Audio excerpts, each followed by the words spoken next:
Good afternoon. We'll call this hearing to order, and I appreciate all of our witnesses being here. Regulations can have benefits. They can protect our food supply, ensure that drugs work, keep financial markets transparent, but regulations also have costs by erecting barriers to entry, distorting markets, and diverting scarce capital away from job creation. These costs are compounded for small businesses because of the disproportionate impact of federal rules on their operations. Reasonable regulation requires agencies to balance the intended benefits against the economic costs of the new rules that they impose. Historically, federal agencies appear to be much better at uncovering the benefits of regulations than calculating the costs. Of course, this makes selecting the appropriate balance needed to protect the public more difficult, particularly since most businesses subject to regulation are small businesses. In 1980, Congress decided to realign this agency balancing effort. It enacted the Regulatory Flexibility Act, or the RFA, which requires agencies to consider the effects of their rules on small businesses and other entities.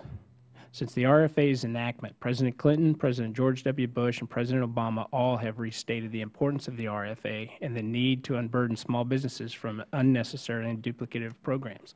And each president required federal agencies to perform a retrospective examination of federal rules, even though such an examination already is mandated by the RFA. Despite these remonstrances from the head of the entire executive branch of government, federal agencies continue to ignore both the letter and the spirit of the RFA. Given the current state of the economy and the vital role that small businesses play in job creation, the time for words is now over. For too long, the RFA has been ignored by the federal agencies, and that's got to stop. The legislation that is subject to this hearing, H.R. 527, the Regulatory Flexibility Improvement Act of 2011, and H.R. 585, the Small Business Size Standard Act of 2011, are both designed to make sure that agencies will care that the RFA is on the books. The bills will close loopholes used by agencies to avoid compliance with the RFA. It's going to require better assessment of the impacts that regulations will have on small businesses and other entities, and force agencies to perform better periodic review of rules. Grant the Chief Counsel for Advocacy at the Small Business Administration greater powers for enforcement of the RFA also.